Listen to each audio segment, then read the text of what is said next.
feel like a lot of people might nod along to this video and the joy that is flooding through onto your bed during your period. This is actually a really important symptom to describe to your doctor. Not just laughing about it with your friends, but most people would bleed normally around 30 to 80 mils of blood during their period cycle.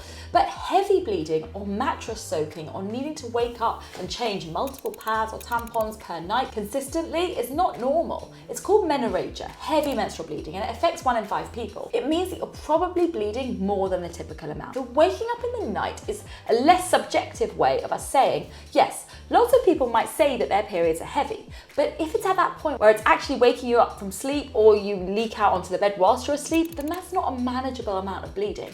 So if you're flooding at night, here is what you should do. Firstly, track it in an app or a calendar. You need to track how many pads or tampons you're using, how often you need to change them in the night, and whether you're passing clots. Reach out to your doctor, show them this calendar, show them that information, and they might need to check you for other causes of why you might be having heavy bleeding, like fibroids or bleeding disorders. Then you can consider treatment options for your heavy bleeding. So it might involve simple medications like tranexamic acid or non-steroidals. Then there's hormones like the pill or hormonal IUDs. We might even consider surgery or endometrial ablation, depending on what's right for you and why your periods are so heavy. So what should you do at home if you are flooding onto the bed? Well, firstly, I recommend doubling up. Sometimes you might need to use a tampon or a cup, as well as either absorbable underwear or a pad or both at night, just so you're really well covered. You could set an alarm at regular intervals. So if you set an alarm for every 2 or 3 hours in the night to remind you to get up and change, obviously that can help you to avoid flooding onto the bed, which can be a real inconvenience in the night. Some people choose to sleep on a mattress protector or a towel or a disposable Inco pad. But the bottom line is, yeah, occasional flooding now and then is probably normal, but if your nights are regularly disrupted during your period,